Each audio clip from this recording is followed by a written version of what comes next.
Hi everyone, Chizito Edwin Pinto is my name.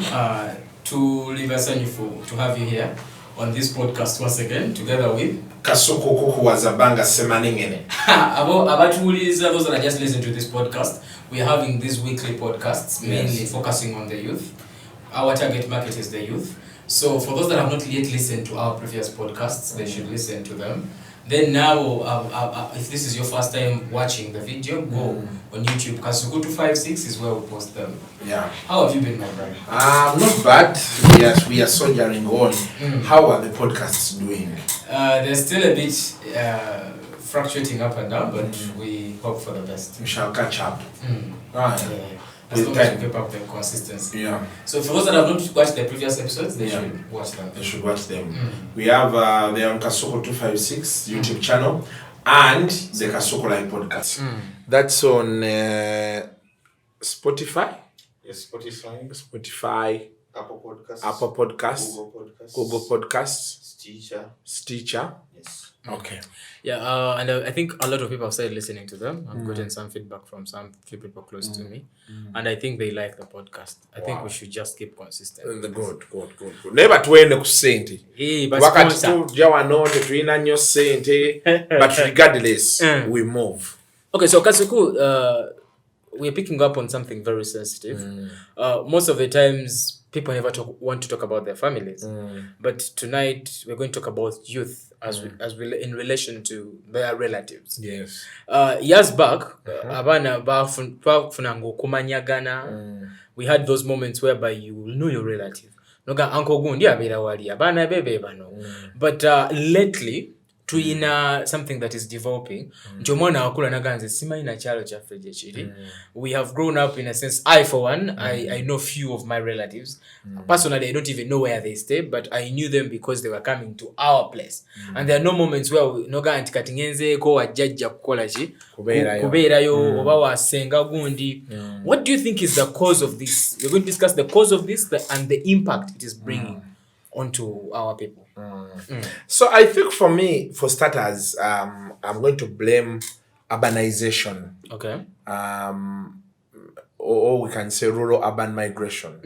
But I think urbanization fits the bigger word, and of course, we could call them 21st century problems. Yes. The world being a global village has contributed to so many things. Yes. That much as we connect, with everybody from different parts of the country and the world. Yes. But then we forget like from where we come from. Yeah. So one,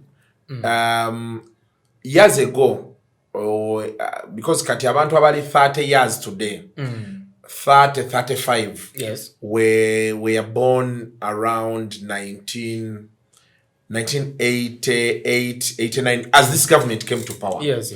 So as this government came to power, there were challenges of so many things. There were diseases. Yes. There was war. Yeah, the political environment. Yeah. So abantu bangi bafaawo.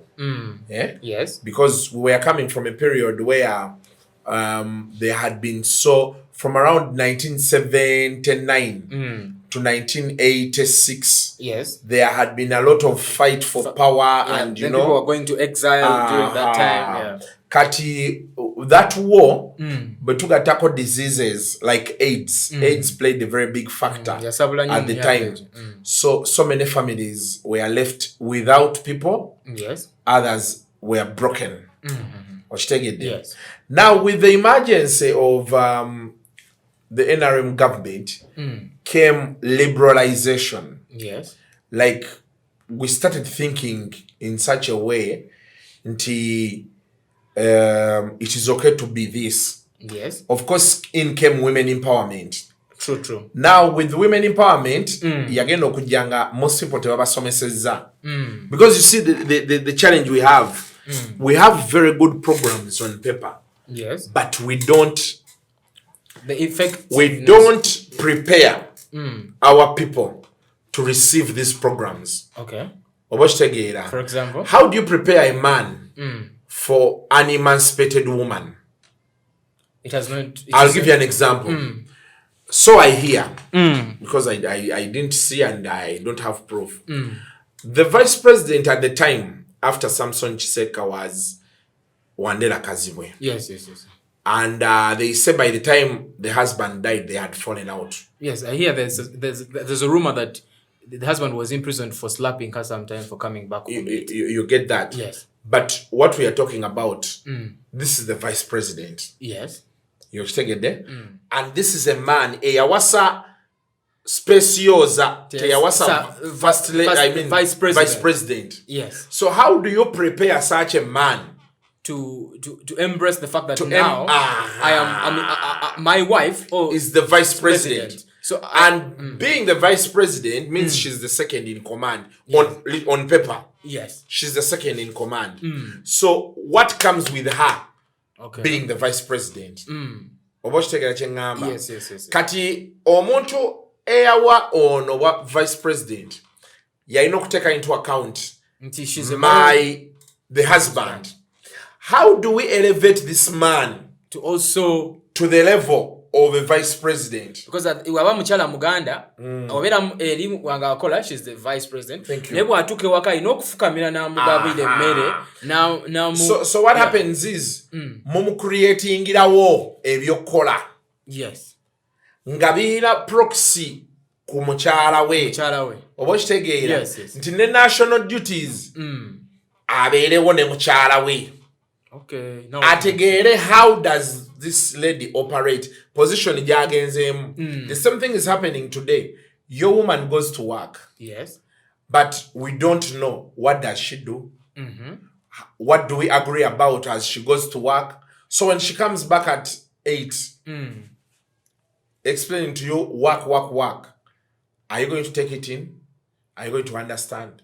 Or you take it there? Yes. Now these are some of the challenges most people faced at the time. Okay. And then also at the time, because of those things, very many men ran away from women. Okay. So I want to believe. Because when you look at most of those children born between 1986 from there to around already 35 today. Either 86. Most of them are single. They were raised with single mothers or single fathers.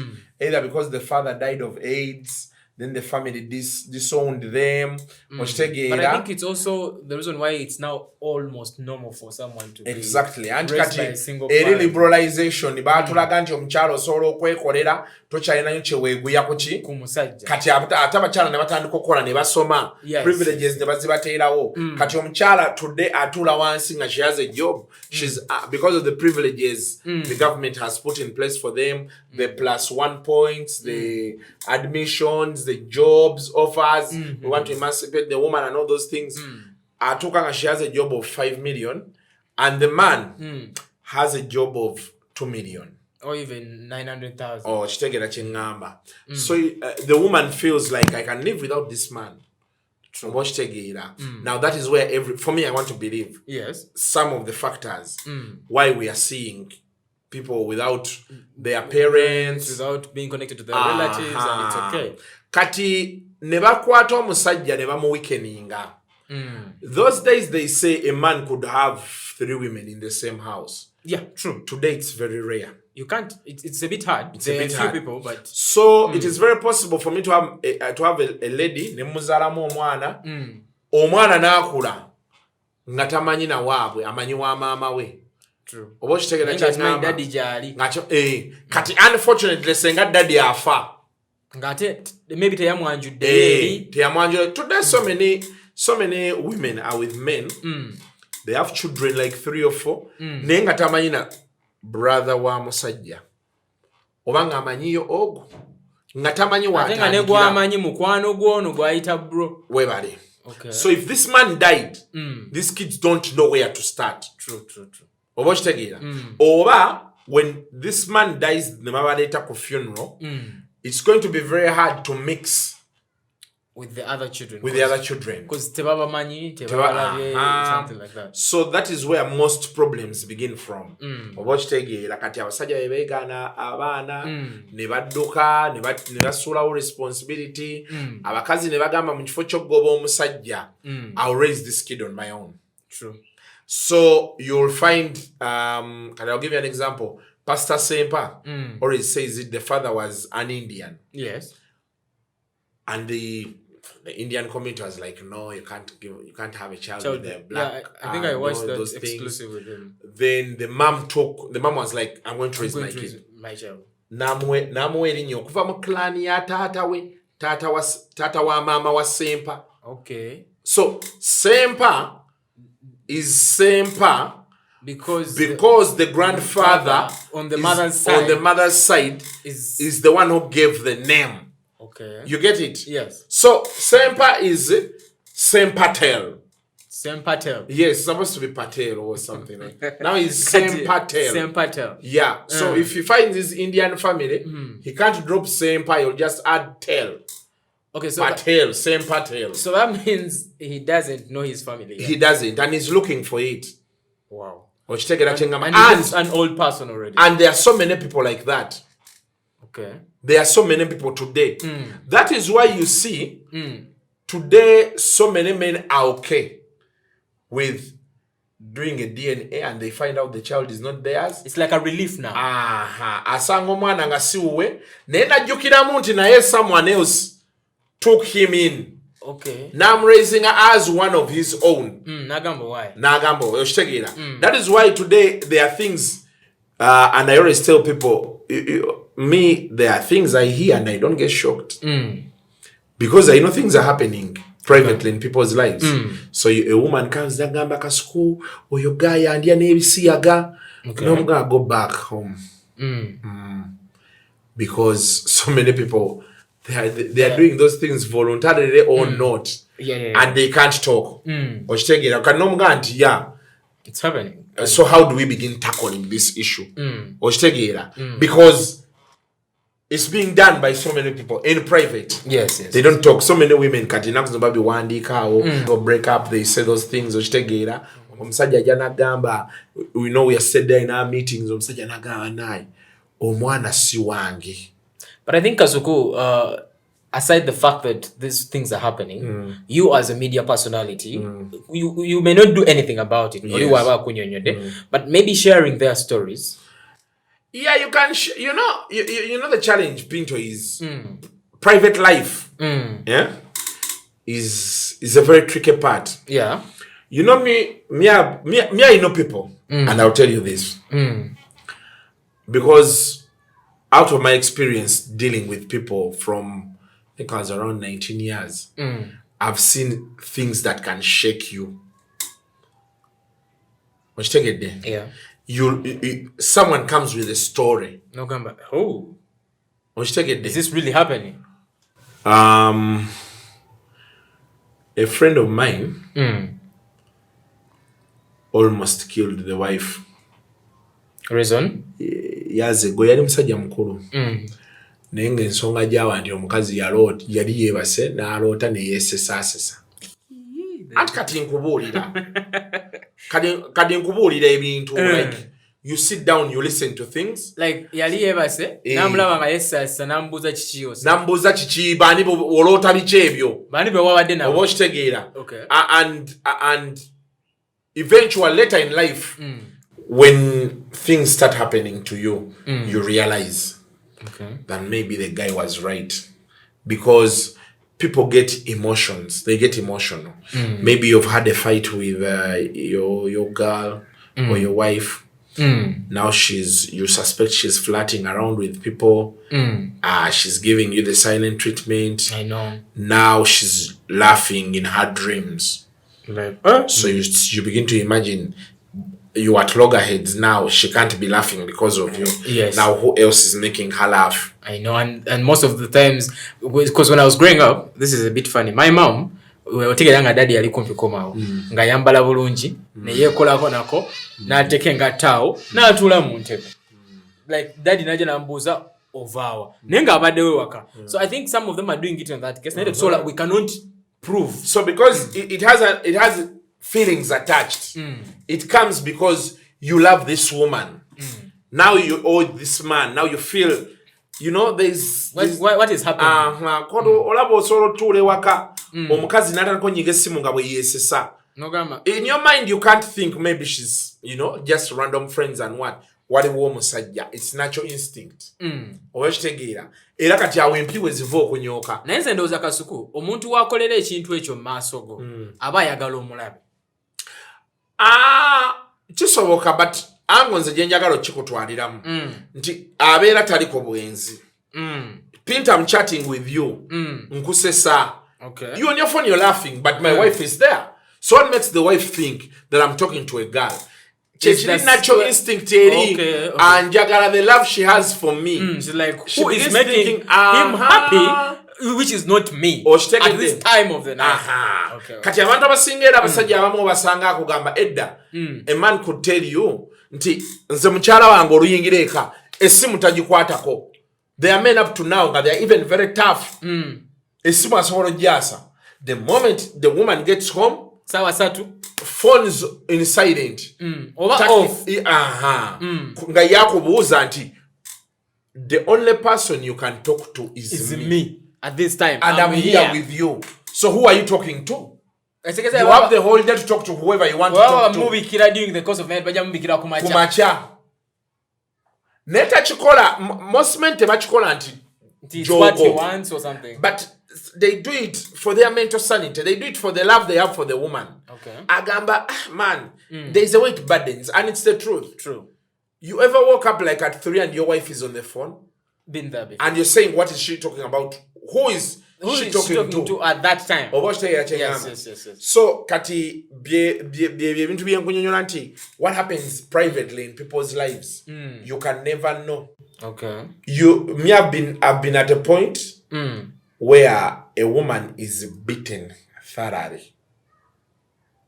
Okay. Netugenda ku police. Omusajja afa bamusibye. Netugamba twekyanze yamukubye bichi. Netugenda mu ddwaliro laba omukazi. Wallahi nga naawe ne baba gwe Pinto. Ogana ne Pinto wakubye. N'ogamba okitegera kye ngamba. Yeah, I get you. Netusiriikirira. Noga netubali tuwogana. Kati gwe no choosing, I will not engage in discussions to forgive the man because what I've seen, honestly, it's what? If this is my sister or someone. I want to assure you, omukazi be bamusiibula after 2 days. Yasoko bagamba nti no leave my man alone. By the way, sisi wali byabagala na scholarship. Waliwo mikono jange when they call me Pinto, ono yakoze kino nga all I do is no come out because bana abantu, even if you engage within just a few hours they are back together and they were posting some monkey wanted to separate us. So what happens in people's private life ngame nkunyonyodde ebera bwetyo, but kati when men leave ne bagenda because maybe the woman has done this or this, tasobola kuogera nti nazaala ebweru yazaalayo abakyala ennaku zino balina eggume. The fights among families, abantu banyiiga, omuntu n'anyiiga ne yeerabirira ddala omusajja ne famire ye n'ataddamu kwogera nabo. I know someone who aminamu abaana bana ne badde eno naye nga yabalabirira tamukubira tsimu n'emu. Waliwo wina wa KFM who wants to be a millionaire. Yadda atuwa story ye nga taata waabwe yafuna omukazi omulala. Abaana ne basaidinga ne maama nga bala maama teyalina musango. The man woke up one day n'agenda n'atandika family endala. Nagamba bano mbanaaye. Ne fees tazibawa. Era omwana yali aga nti ayagala millionaire agiwangule atopingeko atandika university in September. So you can imagine. Okay, personally, I'm a product of a broken family. Yes. I know whatever someone would go through. Yes. But lucky enough, my parents, though they are not together, they make effort okulaba nti bada abato bakola ki basoma regardless. But I've seen many situations in West, but that is a bit extreme, like nakera omuntu okusiba lo nagamba ngenze. Let me start my own. People be extreme. I think I'll tell you something. The things that push people to those levels, bubera bontu butini. Ochitegede, like you come, you hustle, katinga bola balero, I'm shooting here, I need another interview, I'm going to do like 4 interviews today.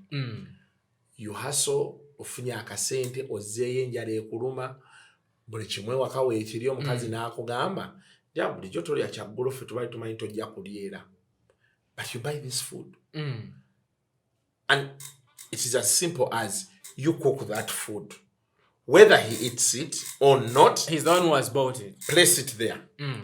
The pain you're going to have because of that, you will never want to talk to that woman again. True. Because any person pinto atavaluing antuyozo, atavaluing time sente zobateekamu. Naye njagala tufuka tufuneko ne side y'omukyala. Manya bakyala bano though we are now urbanizing and everything, baba yigiriza nti the only thing you can do is cook for a man. Thank you. If your food is better than any other person, it's a plus for you. So here is a moment where she has prepared food. Maybe you have not eaten for a whole week. So rata jifumbya ate roje taga. So naye njagala tumutunuliemu nga ye nti ayagala omwami ono ayagala amufumbire. She has thought of, let me prepare this. My husband wants this. Not dayo no otalya. So I think naye chimu triggering in one way or the other. Of course kati also blaming on the communication barriers. Naye njagala okunyonyola Pinto. When a man moves out to hustle, kati Pinto vakufe kati tulya ku digital space, YouTube yajja. Naye waliwo ebiseera bye baaliwo nga abantu bapoota ddiya. Anti enkunyonnyola nti okera ku macha nojja kati olaffe kati otuula n'okola interview 3 n'ogamba n'owulira ng'omubiri toguwulira nga tokyayagala kuwulira kati gwe teeberezaamu omusajja akeera okuyiriba eri wansi ewa kiseka na olunaku lugenda okuggwako ng'alinamu abiri ge obaweerereza n'agaba wamugule emmere ewaka. Waliwo ebintu ebimu nga for me I can never understand them.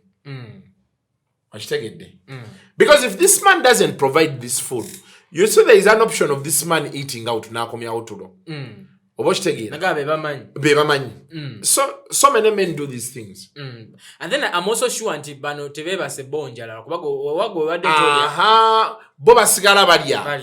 Gwe emmere giteekewo sinti ofumbidde musajja yekka. Ofumbidde mwena kwa mugenda okukola ki? Yes. Maybe no house help and everyone. And microwaves came. Nizo girya ku macha. Mugikeererako ku macha. Oba okitegeera kyenga. Now there is no reason a woman can ever give a man for not giving him food nga sente yazireseewo. Tekiriiwo. Tekisoboka kubaawo. Oba okitegeera Pinto. Tekiriiwo. Mu mbeera gye tulimu.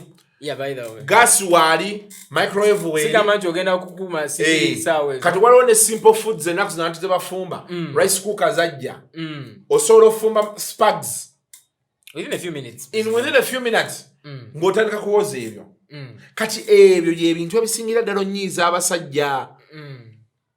Ebintu ebinyiiza abasajja ne baviirako ddala. Si bino bya bwenzi.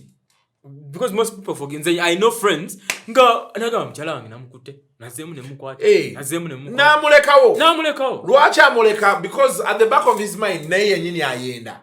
Oba okitegeera kati n'agamba kuba you see when you're with a man or a woman the first, especially nga you've been long kati osooka n'olowoozaamu how we are going to reverse.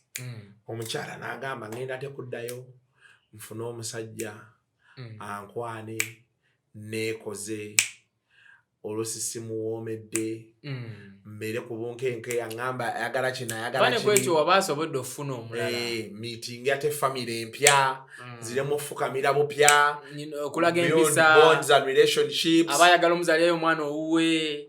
So kali n'abasajja kyekimu omusajja atuuka n'agaa kati ate omukazi ono abadde amanyi bwenkyuka eno njagala kino bwenzira eno amanyi nsobola omuvuma ne mmukuba n'empi pya obitegeera ebyo ebintu mbeerewo empisa. So kati those things obeera tubyogera ng'ebiri minor be contributing a lot ku why a woman and man stay together. Naye kyenkunyonyodde nti ekintu kyonna maama wo oba sisita wo kyasobola okukola nga yalinga akikukolera mukyala wo baagaana okikola especially deliberately we wava obuzibu. Okay, cause kyo kino wakimanyira. Nti Pinto wakula bakuoleza engoye. Omukazi tasobola kuga nti engoye tuzitwale ku dry cleaner. Wazitwala waki otwala? Anche kunyonyola. Nga waddangayo maama wo obozzeeyo otya maama wo naga nti walidde atulanza koza. Jamu uniform. Pinto, how are you? How was school? Because there are things men want. Yes. The same thing your mom used to tell you. How are you, Pinto? No I'm fine. How was school? Mwasomye ki leero? Twasomye kino na kino. Naye kati kankuleka nkoye ka juice onyweko omale n'okulya ogenda oyoza ebintu oba okole waakawo. Otegedde? Yes. Maama wo nga tolina ky'omuwa. Kati olina mukyala we waka. Gwowa buli kimu. Tasobola kubuuza how was your day? Nojja n'akutunulako bw'ati. Tasobola kugamba nti waakakomawo kankuweeyo ka juice. Otegedde kye ngamba? Tasobola kugamba nti kankuwe ku mmere. Awo wasizo tabula abagondi. Abasajja. Let me go and start my own family. N'agamba kati abo. Bonna they are useless. Kuba bano abaana bo babira bagamba mami talina kye yakola. Omusajja agamba nkeera okuva wano ssaawa 2. Ntuyanirire omukazi ono n'ebyana bye. Kabeere nabyo bikiwulire. Kubanga ennaku zino Pinto. Tewakyali magoba abaana ge bazza. Those days abaana bakulimirangako ng'olina ettaka ddene. Ne mukkiriranga emmere gye bali abagyerimira. Ng'era osanga omusajja alina abaana 3. Nagamba kati awo ziyika mmeka mu lunaku lumu. Okitegedde? Ne bazisabula ne baziteeka wali. Ne baddemuwa ne banywa obuugi. Kati ssaawa eno omwana omala omuweerera university ate n'asigala ewaka. True. Ate n'omunoonyeza n'omulimu. N'agufuna n'amalayo emyezi 2 n'avaayo. Weebale. Otuuka kufa ku myaka 7 ng'omwana in fact ng'olaba embeera eri ewaka. Omanyi waliwo emyaka gy'otuukamu n'olwala. Ogenda wanga abantu tebaagala owone. Abantu nga tebaagala owone. Kubanga babadde awo nga balinze baguumiza. Balaba nti tebalina kigenda mu maaso. Naye you have like 8 apartments. True. Ennyumba gye babeeramu. Kuba balaba ebyosobola oleeta ssente. Toyagala kutundako wadde apartment n'emu. Abagamba daddy tutulekale tufune. Omwana abala nti apartment bengitunda olukaaga olwawamu. Fena tufunako million 10. Olwo tugenda tutandika obulamu. Daddy akyagaanye okufa. Ngawo babaza. Ate babeera bakwagala owona. Okay. Byo byowulira nti bamugaanye abantu. Bakwagala okutuke mangu. It makes sense now. Next, getting back to kati, divided. Kati nkunyonyola what is dividing families. Okitegedde. So ono bwagenda tayagala kumanya. Kuba embeera fena gye tulimu si nnungi. Kati ogenda ate n'osanga nga ne family baganda b'omusajja ba anti ba anko nabo tebali bulungi. True. Oli akyapangisa. Gwe taata we yazimba kale. Naye nga muganda we tasimbanga. Bakyapangisa kati bagenda ku hostingawo. Abantu banoonya ssente. Omanyi nti osobola osanga anko wo mu kibuga nga talina ddakiika 2 zikubuuzaako. Nkitegeere. Edda nga bw'omusanga nga wakutwala ku mulimu gwe ne mutuula. Naye kati musajja ayiriba wa seruzi. Bulungi. Ndabira taatawo. Yes. Kati ebirala the family breakups zino ezibira ddala ezitali nti Pinto ne baganda bo nga temukyakolagana. Oba okitegeera small thing. Omunaaga lyomu kati akwate ekkubo lye. Gwe nabadde nnyonnyola jjo ne mugamba nti waliwo yabadde my brothers don't like me. Ne mugamba they don't like you not because they don't like you. They don't like you because they love you. Nti waliwo ebintu maybe ebyaba clashing ng'abadde tabisuubira kuva mu muganda we. Out of that love nga wokinnyonnyodde. Kasuku oyinza okuŋŋamba ekigambo nga oyo Kasuku. Okitegeera. Naye mba nkumanyidde emyaka 10. Naye waliwo omuganda wange kyayinza okuŋŋamba I'm expecting this person to understand me. Why is he saying this? Ng'ate ebyo byonna biri coupled with the hustle. Okay. Kati olunaku olwaleero Pinto, me I'll tell you. There are people who bring your fight to your doorstep. Naye kati n'otuula n'ogamba omuntu ono ngenda kucyankalana naye. What do I benefit? Nga tewali. Kuba nkubuulira Pinto, otuula nga kyogenda okulya enkya tokiraba. Kati tosobola kuba na budde bwa muganda wo atategeera ky'otegeera. usually to sit up sis no jako ne simno no muleka and those things happen so many times okitegeera tulina mu family abalowooza nti ye yalina okuba bossi olwokuba yayiseewo yalina okuba omugagga wawatanatuka meeting teyina tandika ebyo kala ne wabaawo ffe tetwagala kumanya mu mbeera yaffe gye tulimu oba tulina nnyingi oba ntini meeting bemutuga nti esaawa 8 ku 8 etandika omugagga oba wali oba taliiwo ku 8 kuba tulina ebyaffe ebyokukola kati omugagga n'akunyiigira muganda wo omugagga n'agamba ndowooza olaba so this has been I think the biggest cause of family breakups.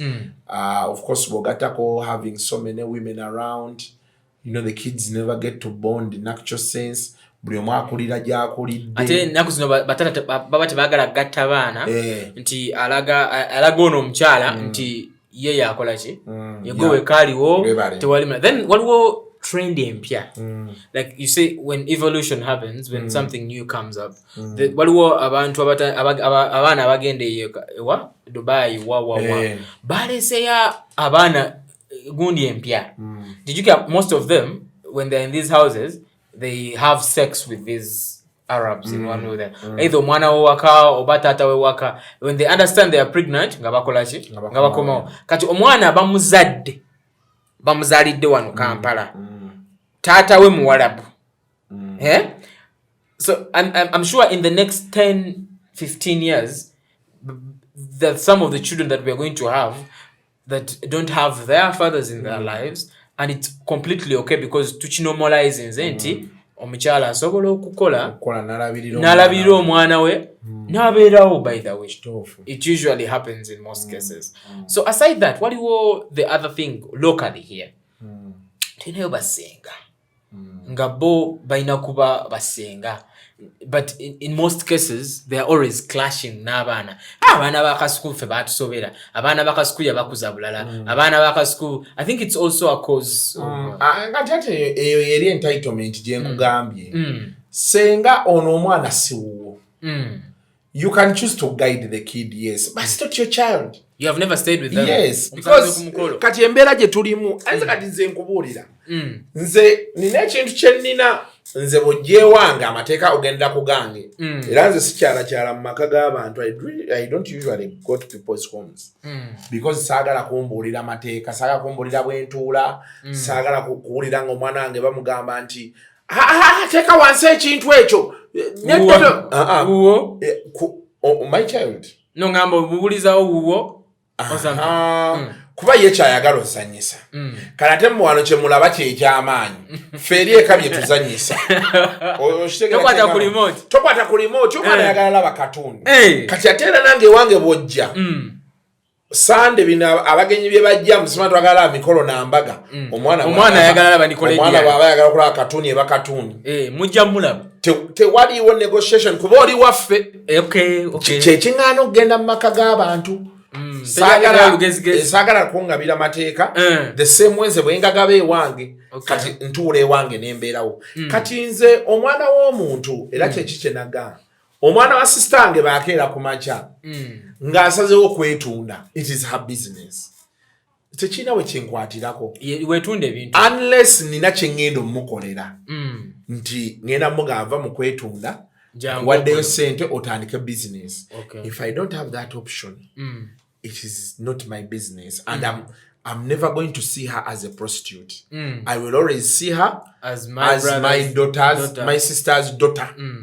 Bino ebiddako byabwe kati ne bano basenga balina okwemanyiiza okumanya nti times have evolved. Yes, they can do the checks and balances but to what extent? I think they should just give their opinion.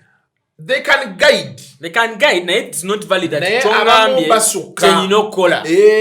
Abantu ennaku zino olaba obeera senga naye ekisooka okudefininga nga senga oyimiridde otya financially. I think that's it.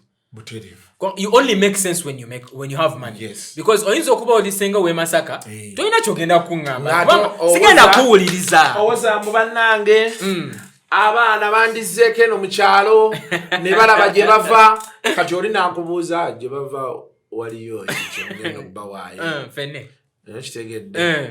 Abajje empewo z'abajjajjaabwe zibafuuweko. Olina agante sola bafuuyira kena. Zibadde zibafuuwa. Oba kitegedde kyegamba. Bakuze okutuka. Zibakozeeko naye. You know, there are things you understand. It's okay for genda empewo z'abajjajja zibafuuweko naye bwe kiba tekijja tokiremerako. Naye senga wabeera minisita tuba twetaaga ne tugenda tumulabako. Senga akkirizibwa okwogera buli kyayagala n'okweyisa mu ngeri yonna yonna gy'akola gy'ayagala. So those are some of the things that are breaking up homes and families. And the kids grow up like that. They are most of the challenges are modernity. They come with modernity. Okay. And most of our people are not moving with the times. Kati tetukyalina nnyo budde ge mazima pinto. Tetukyalina nnyo budde kati omusajja ate bw'osangibwa ne mukazi wo nga tategeera. It also becomes worse. Omukazi bw'ofuna omusajja nga tategeera, it becomes worse. Kugane tubeeraawo. Okay, waliwo ekintu kyoyogeddeko. Era abaana bangi mbamanyi agenda okugiraba ati nga yalya muganda we. Ekyo kyombadde njagala kukyogerako mostly. Because nyina gwe manyi twatuuka ogenda okukyala. Bwe twakyala nga gamba bana ngeno nga manyiyo gye tulaga. Okutuuka nga wasengaawo. Nga yali mwana wasengaawo. Bano abaana bagenda ne basomera ebweru. Kati yeno we yakoma tugende tulabe ebweru. Kutuuka. So kyembadde njagala to bring out is before we even push any further, waliwo kyogambye nti empewo z'abajjajjaabwe bezikole ki zibafuweko. I'm a firm believer in the African society, and I believe they guide us in one way or the other. But how has modernity influenced that? Because we need it. Because kuli twamanyanga nti oba omugenzi okumanyagana asaniso jalaba kusengaawo. Mugenzi okulima kubijja ojja kulaba kusengaawo.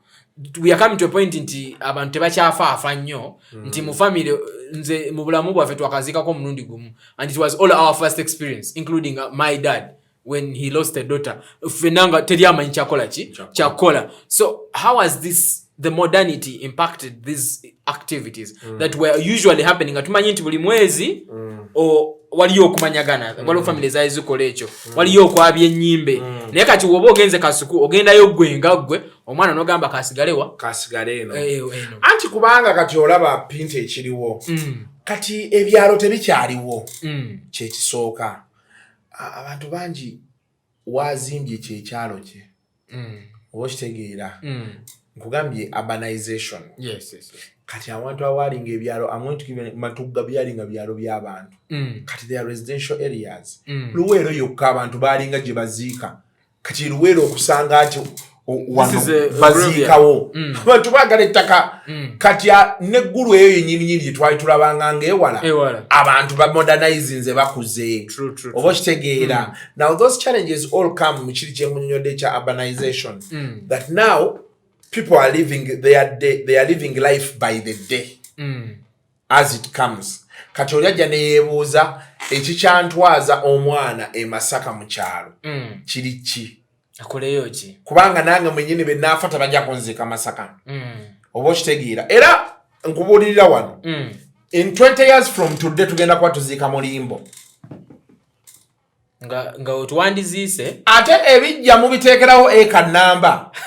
Abantu batunda ebijja. Anti kyenkunyonnyola eka namba naye ng'oli akunyonnyola nti ono yafa. Kati so what do you want us to do? Eka namba naye nga beena eka nga baziikako ko wano naga kati lino lyonna tuboti mutunde. Abantu babeerawo ng'ekizimbe kinene kiwanvu wansi waliwo bijja. Oba kitegeera kyegamba. With time nabo ne babijjawo ne bafuna gye babiteeka. Ate gye babiteeka wagenda waggwayo kyenkunnyonnyola. Tugenda kuddayo Mulimbo. Abazungu bo we batusingiraawo. They designated areas we baziika.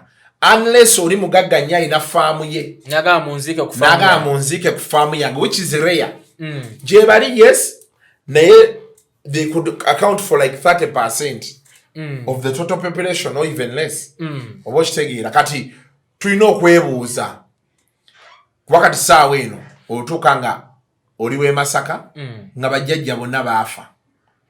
Ewaka nga munoonyezaawo na muntu asigalawo. Ebijja bafuuyirako bifuuyire. Eyo ddagala lya weed. kati tofunayo obudde bukolaki bukolako Christmas netuuka ennyumba eyagala kugwa bazimbawo akayumba mukakuuma bijja so what do you expect nga ffena tuli Kampala teri aliyo okitegedde naye nga buli ali e Kampala ali bulungi kati oli ne yeebuuza ekintu aza abaana ku Christmas mu kyalo mu kayumba akaagala otugwira kiki waki sibatwala lumwe Dubai ne tuwumulamu kati nkikunnyonnyodde kati ate ebyo byonna biri awo abantu bangi kati they are migrating oli akeerako bakya nafuna ekipapula kya America Canada UK within 5 years nga family yonna yagenda nakugamba e Kampala tetudda bajja tuziika mulimbo bajja tuziika eno nga family yonna egenda nga talina kyayagaza wano kati abo abaana banaamanya batya baganda baabwe awo nange wenfunya ka scholarship nengenda n'okwanayo ate nga sikwanye muganda ndowooza okitegeera so ye embeera eri awo but how do we solve such issues I honestly don't know because like I've tried to explain to you they are private they involve a lot of private matters then most of them are problems of the world. So as the world changes every day, these are the problems that come with it. Obochitegeera. Omusajja bw'aba atyo gamba mukyala nti nazadde ebweru. Sisobola kuwa solution nti omukazi mugambe nti okole ki? Mugambe nti nazadde ebweru. Banzite. Obochitegeera kye ngamba. Kuba kati tulina challenge naddala abasajja. Cycle y'abasajja eri very funny. Abakazi abo balaba. They live their life on a constant. They don't have up and down. The only up and down is you, with stress factor. Inti bo cheatingako n'okola kino omuwanika omutima n'okitegeera. Naye ffe, you have to think about your wife. Think about the side chick. Your children. Think about your children. Think about what they will eat and drink. Kati ogenda oyingira emyaka aga. Ng'obwongo bukoye. Which eventually reflects on the body. That is boba sente toziina. Ye kyaba ino focusingako aba akola. Omukazi ye ali ku kimu. Ne bw'aba akola. Wale yesi ya fees amanyi fees omusajja ino zisasula. Olumunga n'enyuma gye mupangisa yiye. Okitegedde. Kati for her she's on a constant. Bano ba housewife. She's on a constant. Kalina kuzo tebakyalina be balima. Akeera n'ayoza engoye mu washing machine n'afumba emmere n'alongosa ennyumba bayisaawa mukaaga byonna ng'alimaze n'adda ku big brother. Ogenda okukomawo omusajja ku 8 ogw'ekiro ng'omukazi akyatunula alaba big brother naye gwe ng'okoye okoze interview onywedde omwenge onywedde sigala onywedde shisha kugamba you sleep at 2 you wake up at 5. You're not even getting enough sleep. Ono omukazi amanyi n'okwebakamu emisana. Kati obuwangaazi. Kati jjukira bw'oyingira emyaka 5, 6, you slow down. Yo omukyala akyali ku constant. Ali ku pesa, akyali ku main. Ebirwadde ebyo byonna bitandika oyimuka. Ebya young age. Yali ku ki? Kati abasajja kwe bava n'agamba owaayi. Nazaala ebweru omukazi sijja mugamba nsobola okufuna anambeererawo mu bukadde. Kubali tewali kintu kisinze kutta abasajja nga loneliness. Nti okola bino byonna byonna abaana ne basomera mu masomero malungi biki but because omukazi yabeera n'abeewaka n'abagamba dadi wammwe nja kwogera naye dadi mukambwe nnyo nja kwogera naye. They don't come to think that this money is from daddy. We need to respect daddy more. They respect the mother. So ekizibu kyonna they champion with the mother. Nti bagamba mami yabadde atubeerera. Mami yatutegeera. N'obibuuza ebisiru ebyo. Nti mami yabategeera yadaba wa fiizi. Anti oziwa mami ye n'atwalayo. N'agenda nabo. Webale. N'omuwase bagenda n'abagulira engoye. N'agenda nabo. Era ojja n'obalaba be mukaddiwa bazze okukyala. Gwosiibulira ku luggi wano bye mami n'agamba kamba werekereko paka ku mmotoka bamunyiga ekikono bamunyiga ya akake gwe n'obeera nga toyinaamu naye nga gwe abadde bwe bakuba essimu bakubira mami ogenda olaba bagamba ne daddy mutuweko tumubuuze hello daddy how are you doing how is life okay I love you bye tasobola kubuuza daddy we mbeera you know those things but it's a cycle of life so men become lonely, they feel left out. and eventually die. So most people, they fear for that time. That's why certain things tebabikola. But I just think as a man, we are made in our culture. We're supposed to be strong. Yes, we are. There's some people. I'll ask you this question. Is there a time you remember hugging your dad? Yeah, me I used to chill with my dad. Okay, but most people, I've never hugged my dad. I've never had a conversation, healthy conversation with my dad. Yes. But not because you cannot. Naye tuchino chiraga nti dad ayina kuba tough. Live alone this new era nti osanga daddy ng'omwana asinga kwagala daddy we. Because they hang out. Personally, my dad was driving me to school since senior 1. Paka when I'm mzee intani okwana lekera hao. Dropping, it looks fishy. But there's those people, there's no bond. Yeah. Not because the dad doesn't want, but because I know Kulaganti. He's hardcore. I'm hardcore. It moves around. Mami abado for the lifetime I've been. I'm now 35. I've started making money. Who has always been communicating to me? Who have I seen crying? Because mothers cry when something has happened. I've not seen my dad cry before. But you get it? Okay. At the end of the day, you get that emotional attachment. You get the emotional attachment. I think I had daddy Bambi about that struggling. He's the one who's providing everything. Some of us were expelled as many times as possible. Mzee na kubuza katuyagala kugenda ku ssomero ki. Okiraba. Naye nga kimunyiga nti omwana ye bamukola ki? Bali mu mugoba, but he has to stay strong. Okiraba. Naye mami n'asooka akaaba n'akubirako mikwano. Generally, she's really bothered. Yeah. So I think that's also one of the things that is causing that. Yeah, definitely. That's like the African life cycle. But I think it's even everywhere. Because mothers, they always have that special attachment. There's a way people think, like young kids, they think because of mama they think mommy can solve everything. There's nothing that can fail her. So Katimi solutions to all these things. They are the obvious. We need to open up more. We need to advocate for more bonding. All those things. But these are things that have not been in our culture. Yeah. So for you, who is in psychology, yes, how best do you think we should sensitize the general public? But andikokola ebintu bino. Because Kasuku, bwo badde okera ku macha. No ja ugenda kukola. No vuga lunaku, it's your routine. Sigenda kugamba kati olinya taxi immediately, but I need to a taxi yo ojirinye of course emotoka nfu. Because what happens is you can't tell a man who has his car unless he has not kept time. But of course that also goes back to Chili. Chekola choka.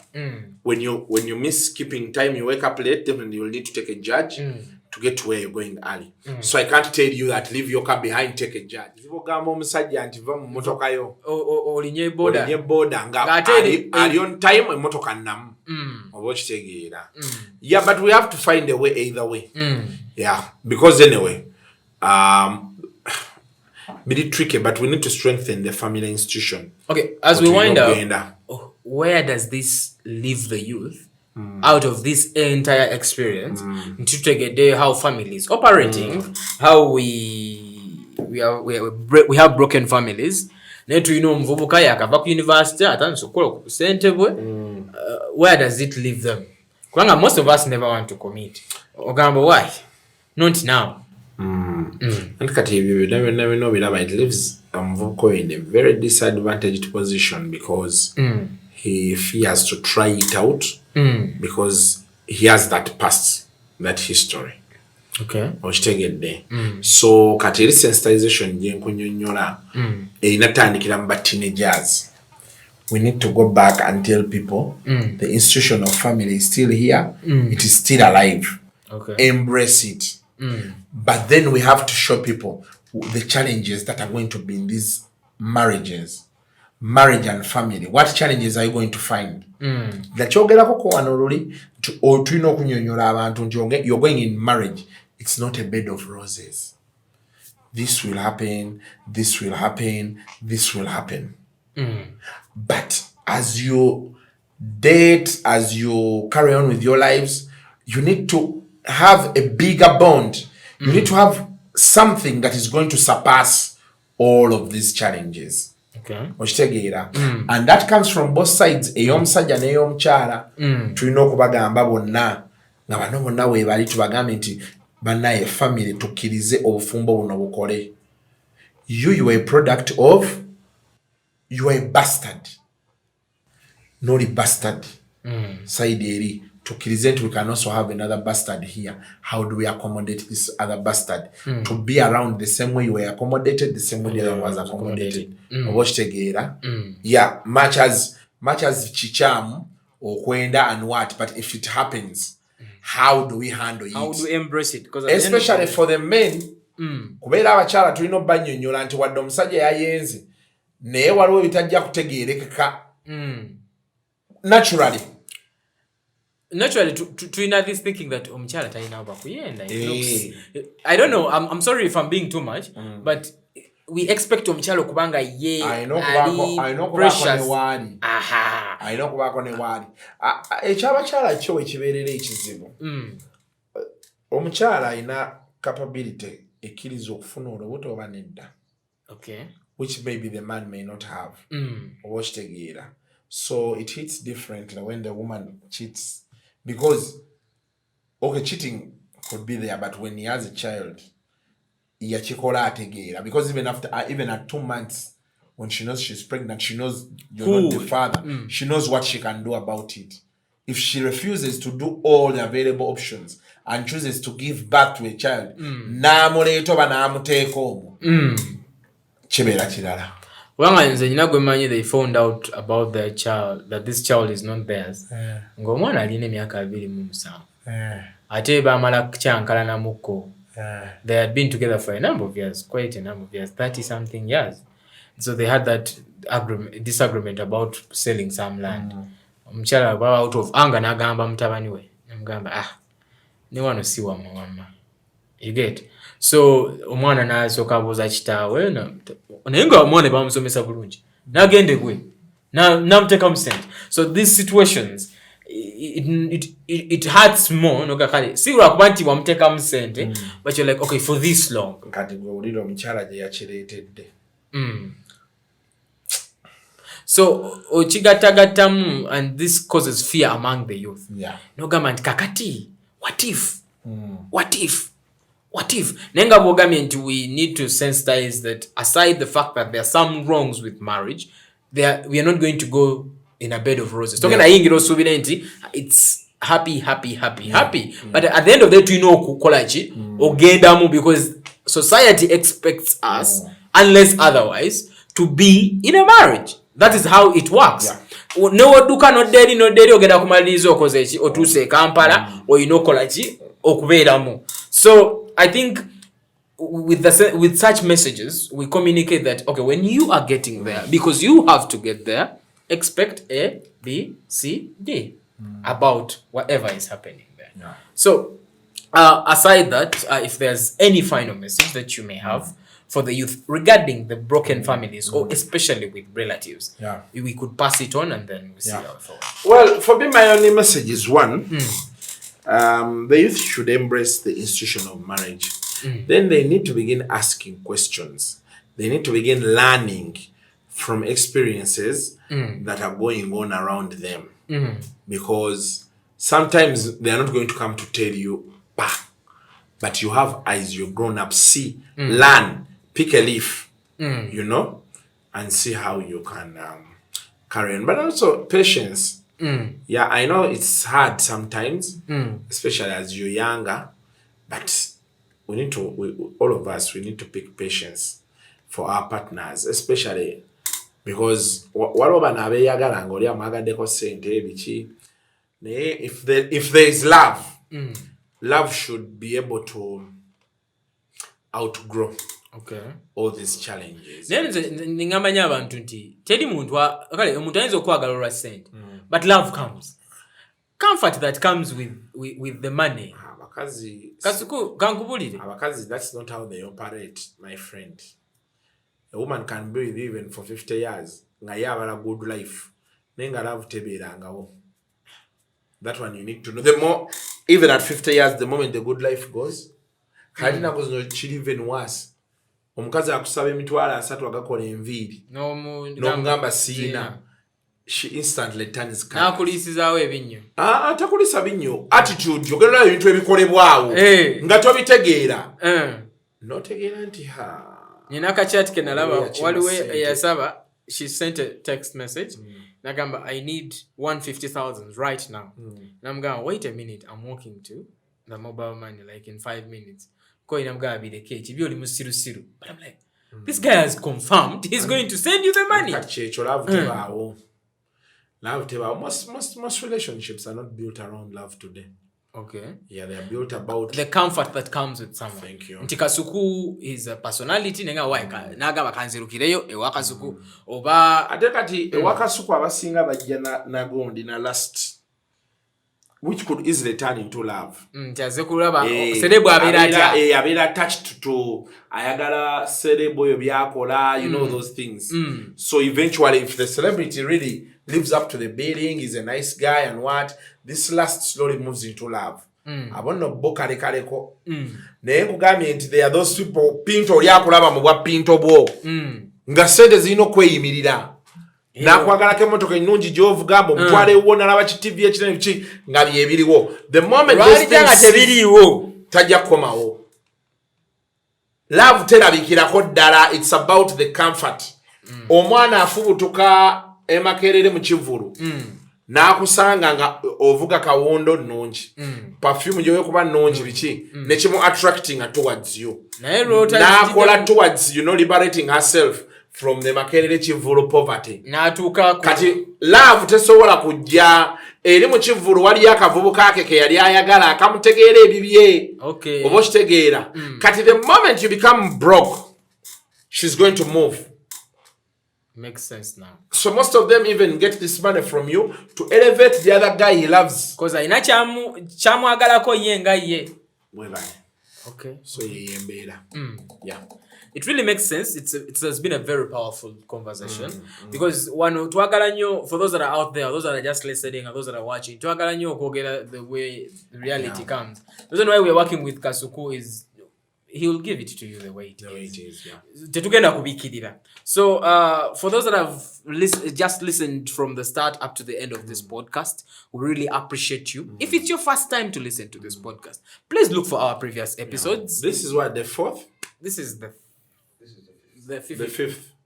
Wow. Oh, yeah. So for those that have not listened to the rest, we should look for them. The Kasuku Live Podcast. And then also on Kasuku 256 YouTube channel. The video there. So far 3 videos of that. You'll get the video there.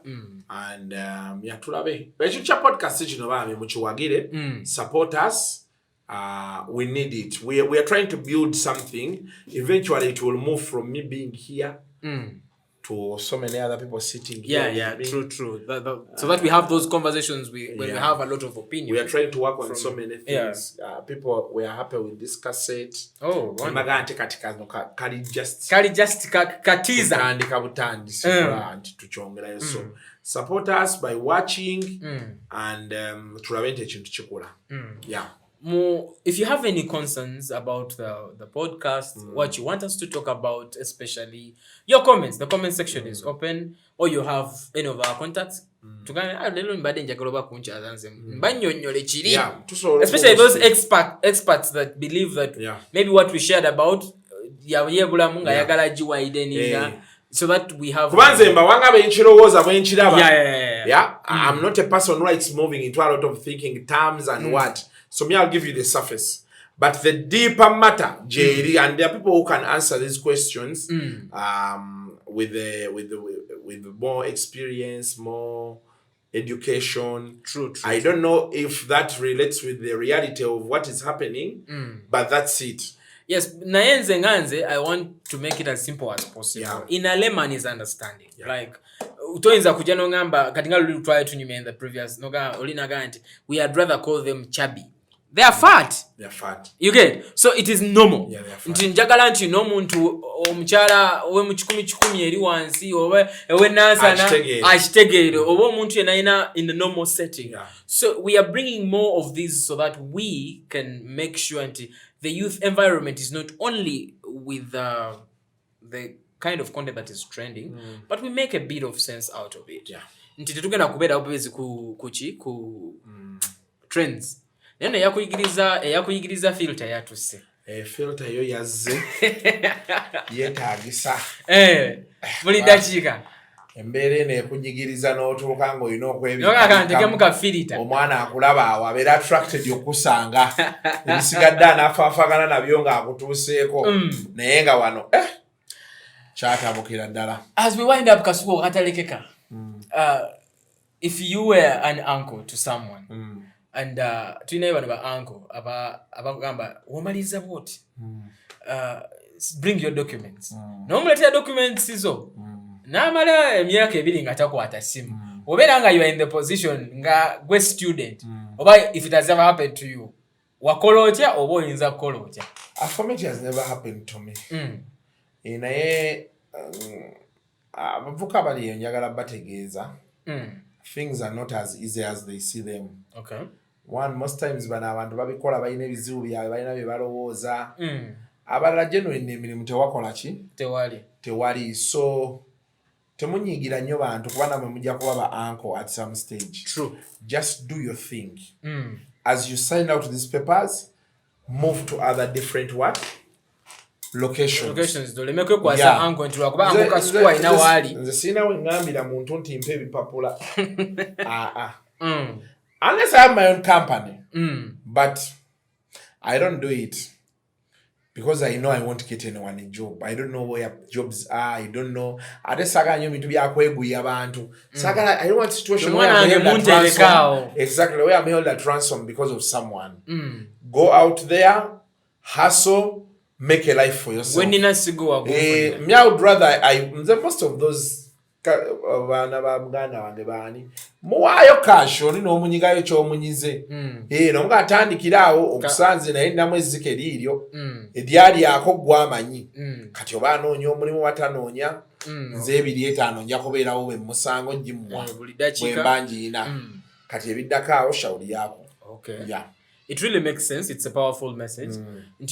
For those that are out there, we learn from this. We are learning from this. We have a lot of youth because close to 70% of our population are youth. We need these podcasts. We need people who are experienced among us and even way older than us to always educate us. So I think we can wind up. We call it a day. Thanks for watching, guys. Don't forget to subscribe to Kasuku 256. Until next time, this is Pinto. This is Kasuku. Mbere bulungi. Mweraba.